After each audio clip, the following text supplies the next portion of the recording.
I saw Mr. Gabriel, Mr. Robert, sorry. You mentioned solar energy in your presentation. Solar is also the topic of our next session, and that turns around how we can harvest that energy at sea using floating solar panels. And for that, I'd like to invite Antoine Rabin onto the stage. Good morning. You need a microphone.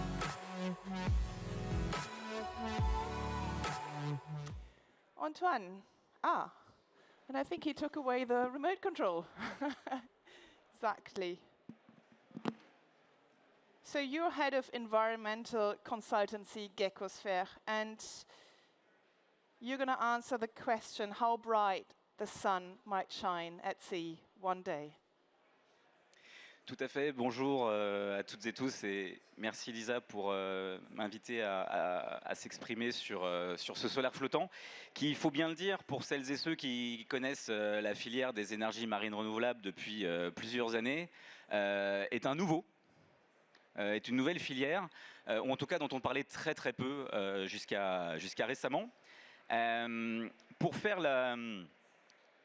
Alors, c'est pas la bonne version. Pour faire le lien avec ce qui vient d'être dit juste avant, on s'était interrogé déjà il y a plusieurs années. Non, c'est pas ça. Voilà, on y est. Ah non plus. C'est pas grave, on va faire ça sans slide. Il y a plusieurs années, on s'était interrogé sur quelles étaient les stratégies des opérateurs pétroliers en fait, pour aller sur une diversification sur les renouvelables, et en particulier les renouvelables en mer. Et ce qu'on s'apercevait, c'était que sur l'éolien en mer en particulier, il y avait pas mal de points qui cochaient vers une intention d'investir durablement sur cette filière. Évidemment parce qu'elle permettait la décarbonation du système énergétique, et quand on connaît les chiffres des scénarios net zéro qu'on rappelait à l'instant, on sait que passer de 100 millions de barils le jour à 25 millions de barils le jour, ça nécessite de revoir un tout petit peu son portfolio en termes d'investissement. Donc l'éolien en mer qui permettait de la très grande puissance de production électrique décarbonée sur des projets complexes qui étaient très capitalistiques à l'investissement, cochait toutes ces cases. Pour le solaire, ce n'était pas le cas. Voilà. Et aujourd'hui, ça l'est beaucoup plus. Et c'est ce que je vais essayer de vous dire en quelques instants en vous rappelant un chiffre qui décidément ne viendra pas. Et en vous parlant des projections de l'Agence internationale de l'énergie sur un scénario net zéro qui fixe finalement le bouquet électrique à 2050 qui permettrait au monde, et pas seulement aux pétroliers cette fois, mais de pouvoir viser la neutralité carbone qui, rappelons-le quand même, est l'un des objectifs phares de l'accord de Paris et de la COP 21 pour raison de l'équation climatique et ne pas dépasser ce fameux seuil de plus de degrés par rapport à l'ère pré-industrielle.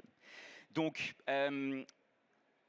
cette électrification des usages, qui est aujourd'hui l'un des fondamentaux de la transition énergétique, parce que l'électricité faiblement carbonée, on sait la produire en masse. Donc aujourd'hui, l'électricité, ce n'est que 20% des consommations d'énergie. Demain, ça sera 20, voire même au-delà, 60% des consommations d'énergie. Et notre électricité aujourd'hui, et je vais vous donner un chiffre, c'est autour de 30 pétawattheures. Alors pétawattheure, c'est du 10 puissance 15, ça fait beaucoup, c'est 30 000 térawattheures. Eh bien, y compris dans un contexte de sobriété énergétique, et c'est important de le rappeler, il y aura une poussée de l'électricité dans le monde. Alors après, moi, j'ai pas de boule de cristal, l'Agence internationale de l'énergie non plus, les autres instances qui s'occupent de prospective énergétique n'ont pas non plus de boule de cristal, c'est bien dommage. Mais aujourd'hui, les fondamentaux nous indiquent que ce 30 pétawattheures devrait devenir au moins 60, sinon 70 térawattheures. Donc vous voyez, sur une perspective de plus d'un doublement de la consommation d'électrique dans le monde, dans un contexte de sobriété énergétique, parce que l'électricité va permettre de renforcer l'efficacité du système énergétique mondial et de décarboner le système énergétique mondial dans un temps record de 25 ans, qui est un cycle extrêmement court pour nos cycles longs d'investissement dans la production d'énergie. L'AIE aujourd'hui fixe à 75 pétawattheures son scénario médian, comme on dit, puisqu'il y a évidemment des cônes d'incertitude, pour pouvoir être net zéro en 2050. Sur ces 75 pétawattheures, 33 seront du solaire. Je ne sais pas déjà si ce chiffre-là vous surprend, mais 33 pétawattheures sur les 75 pétawattheures seront du solaire. Si on commence à se faire des petites traductions entre ce que veut dire une production de 33 pétawattheures de solaire via son facteur de charge, y compris en incluant de l'amélioration technologique sur les cellules photovoltaïques, on pense tout de suite à peu près, en ordre de grandeur, à 30 pétawatts d'installation et de capacité installée. Ce qui veut dire, puisqu'on vient de dépasser le térawatt aujourd'hui d'installation, au bout de 40 ans de vie de la filière, qu'il faudrait, en linéarisant sur les 25 à 30 prochaines années, installer 1 térawatt par an. C'est-à-dire en gros la capacité solaire actuelle, un peu plus maintenant, mais globalement le répéter tous les ans, pendant 25 ans, pour fixer ce 30 pétawatts d'installés. Règle de 3 sur la densité énergétique de ce type d'installation, ça représente la surface de la France.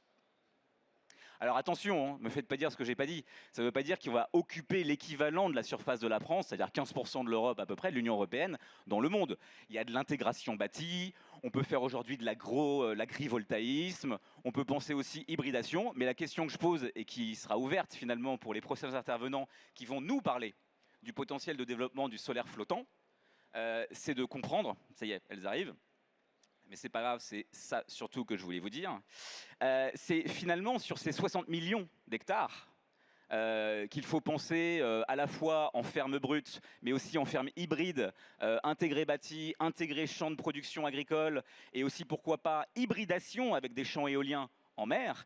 C'est sur ces 30 pétawatts qu'il va falloir installer dans les 30 prochaines années, combien seront en mer ? Et là, je crois qu'on est aussi sur une équation nouvelle aujourd'hui, grâce à la chute des coûts du solaire. Pour celles et ceux qui ont démarré comme moi ces réflexions-là il y a maintenant un peu plus de 15 ans, souvenez-vous, le solaire produisait à 500 € du mégawattheure. 300 pour les fermes et 500 en intégré bâti. Aujourd'hui, il y a des bids qui sortent dans le sud de l'Amérique du Sud, en Chili particulièrement, sur des expositions très attractives, à moins de 25 $ le mégawattheure. Donc on a non seulement enlevé un zéro, mais en fait on a divisé par 20, voire par 30, le coût complet de production d'électricité. Ce sont des facteurs qui permettent aujourd'hui de penser à la maritimisation de cette technologie en grande puissance. Et c'est ça que je vous propose d'approfondir avec les acteurs qui seront opérationnels sur cette filière-là dans la table ronde suivante. Merci à vous. Merci.